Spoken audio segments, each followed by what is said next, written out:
Welcome to the Fuel Triathlete Show. I'm your host, Andrew Doherty, registered dietitian and fellow triathlete. I specialize in coaching endurance athletes to fuel their body, to have more energy, PR at races, and improve their relationship with food. This podcast will give you practical and actionable strategies to help you transform into a well-fueled triathlete. Now let's get into today's episode. Welcome to today's podcast. This is episode 4, and I'm talking about mistakes to avoid when carb loading. So this is kind of on my mind. I had a discovery call with a client who was interested in working with me. So discovery call is just where if someone wants to learn more about my services and working one-on-one, they were just kind of telling me about some of their nutrition goals. And one thing that they mentioned was they had done a long course triathlon. So it wasn't quite a half Ironman, but it was longer than an Olympic. They mentioned feeling just pretty tired by the end of the run, just kind of lacking the energy. So, there's lots of reasons for this, and it could be maybe not feeling enough during. But one thing that can really help you feel energized at the end of the race, the end of your triathlon, feel good in the end of your run, one of the things that can help is proper carb loading. So I want to talk about that today, how to actually carb load properly and avoid a lot of common mistakes that I see people making. So the first mistake I see is not carb loading at the right times or for the right events. So carb loading really means that you're maximizing your muscle glycogen stores.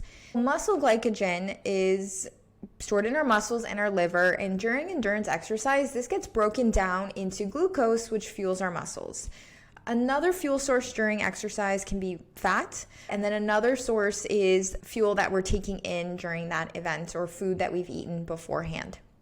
Muscle glycogen stores kind of last about 90 to 120 minutes of moderate to intense exercise.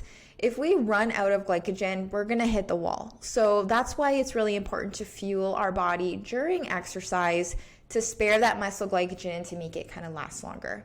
So the idea of carb loading is that you're maximizing your muscle glycogen stores. So you're making sure that they can last as long as possible.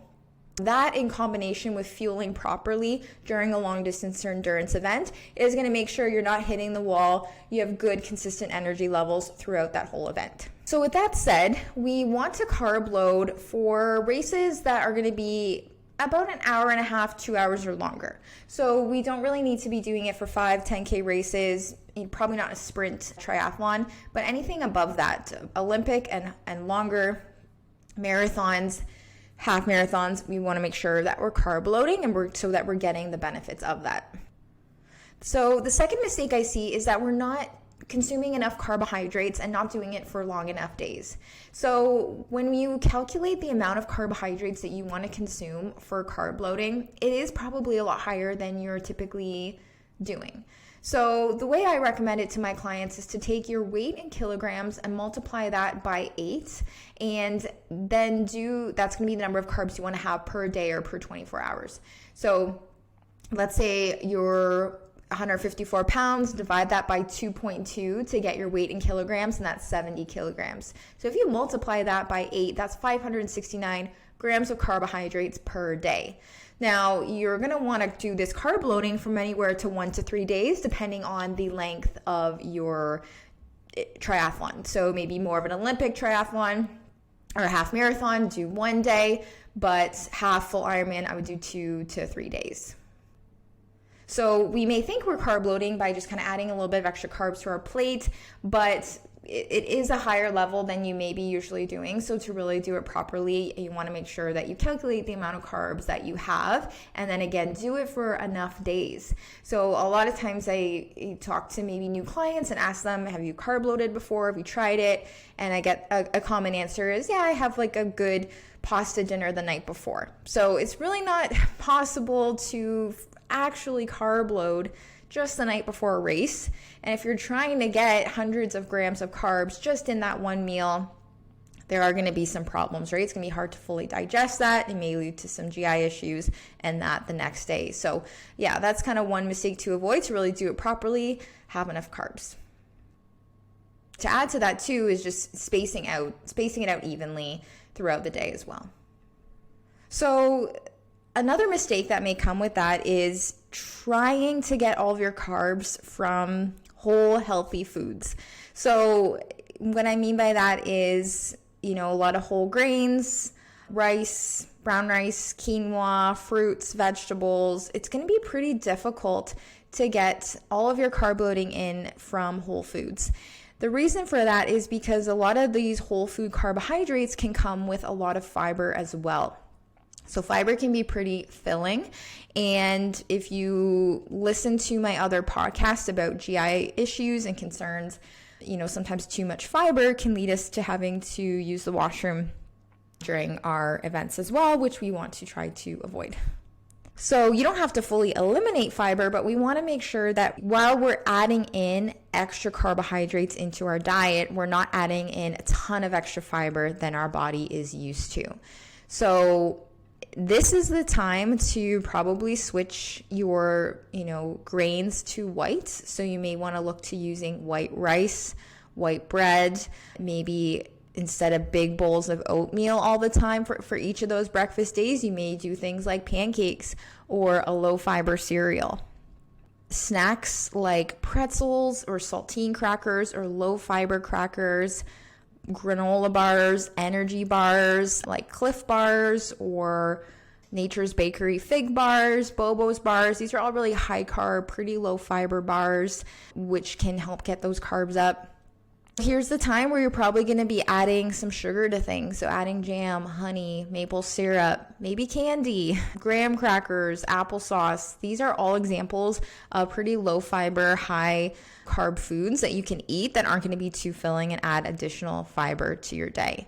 So now is not the time to be pretty fearful of sugars and added sugars, because it's going to help you meet your carb needs without being too filling. So you can have juice, you can kind of look at getting carbs in a liquid form if you're finding it hard to consume from food alone. So juice, sports drinks, chocolate milks, making smoothies can also be really helpful too. Another mistake I see is that in those carb loading days, we're not cutting back on our protein and fats enough. So really with carb loading, you're making a higher percentage of your calories coming from carbohydrates and less of our calories coming from fats and protein.